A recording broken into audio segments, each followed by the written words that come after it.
संसार की इतनी याद क्यों आती, धन की इतनी याद क्यों आती,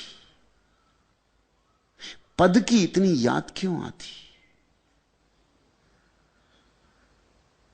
आदमी मरने मरने को भी हो जाता तो भी धन की ही सोचता रहता। मैंने सुना एक धनपति मर रहा था, आखिरी घड़ी उसने अपनी पत्नी से कहा मेरा बड़ा बेटा कहां है? पत्नी ने कहा आप चिंता ना करें, लेटे रहें, बड़ा बेटा आपके बगल में बैठा है। आंखें धुंधली हो गई हैं, 80-85 साल का बूढ़ा है, दिखाई भी नहीं पड़ता, सुनाई भी मुश्किल से पड़ता है, उठ भी नहीं सकता। चिकित्सकों ने कहा यह आखिरी रात है। उसने पूछा और छोटा बेटा? कि वो भी बैठा हुआ है तुम्हारे पैर के पास, तुम चिंता ना करो, तुम आराम करो। और मझला बेटा?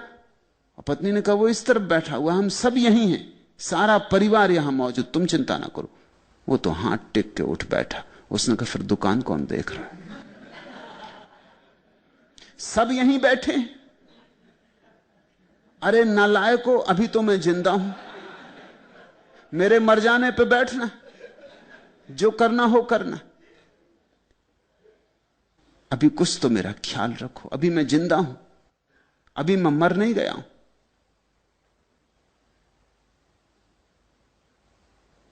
यही आदमी फिर दूसरे दिन मरने की हालत में आ गया। सुबह सुबह आखिरी सांसें ले रहा है। जैसा बाप बेसे बेटे विचार करने लगे कि कैसा इंतजाम करना, अब ये तो मरे, इनको मरघट तक कैसे ले जाना। बड़े बेटे ने कहा कि शान से ले जाएंगे, सारे गांव की कारें इकट्ठी कर लेंगे, जितनी टैक्सी हैं सब बुला लेंगे। मंझले बेटे ने कहा इतना खर्चा, इससे फायदा, अब जो मर गया सो मर ही गया, चाहे रोल्स रॉयस लाओ चाहे कैडिलैक लाओ, क्या फायदा, अपने घर की एम्बेसडर अच्छी, उसी में रख कर ले चलेंगे। तीसरे बेटे ने कहा एम्बेसडर की क्या जरूरत है इसमें,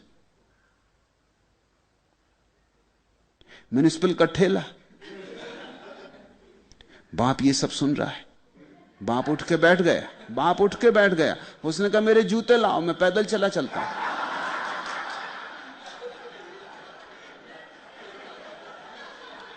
आखिर ठेले वाले को भी पैसा देना ही पड़ेगा, अभी मैं जिंदा हूं।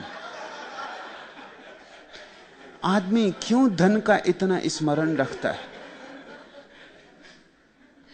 क्यों पद का मरते दम तक पीछा करता है? मुरारजी भाई देसाई को पूछो, 82 साल, मगर एक ही बात प्राणों में अटकी रही, पद पद पद। कैसे भी मिले, जीते जी मिले तो ठीक, मर के मिले तो ठीक, मगर पद मिले। आदमी क्यों धन पद संसार के लिए इतना स्मरण करता रहता?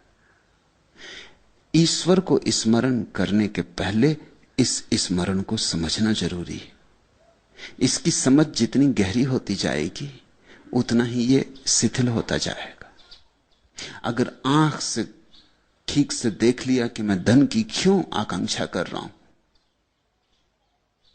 अगर ये बात समझ में आ गई कि धन की चाह में सुरक्षा की चाह है, धन की चाह में यह ख्याल है कि अगर धन मिल गया तो सब मिल जाएगा, लेकिन धन से क्या मिलता है, किसको क्या मिला है? अगर तुम्हें यह दिखाई पड़ गया कि धन से कभी किसी को कुछ नहीं मिला और धन से कभी किसी को कुछ नहीं मिल सकता है, यह झूठी यात्रा है, तो धन का स्मरण धीरे धीरे अपने आप अवरुद्ध हो जाएगा। पद से क्या मिलेगा? पद वाला वैसे ही मर जाता है जैसे पदहीन मर जाता है, और पद वाले कब्रों में पड़े जैसे पदहीन कब्रों में पड़े। मृत्यु सबको एक सा पहुंच देती, फिक्र नहीं करती कौन प्रसिद्ध थे कौन अप्रसिद्ध थे, कौन शक्तिशाली थे कौन शक्तिहीन थे। ठीक से अपने पद और धन की आकांक्षा को समझो, उसी समझ में तुम्हें यह बोध आएगा कि न धन से कुछ मिलता है न पद से कुछ मिलता है, और मौत रोज आ रही।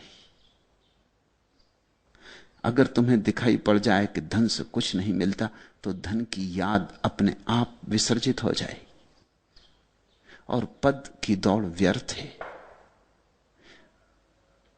तो पद का जो धुआं तुम्हारे मन में सदा घूमता रहता है, वो तिरोहित हो जाएगा। जहां संसार की आकांक्षाएं समर्पित हो गईं, शांत हो गईं, शून्य हो गईं, वहां उठती है याद परमात्मा की।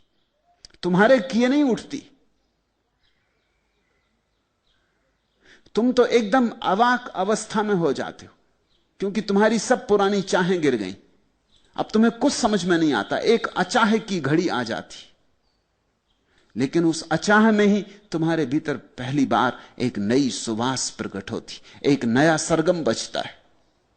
उस सरगम का नाम ही परमात्मा की याद है।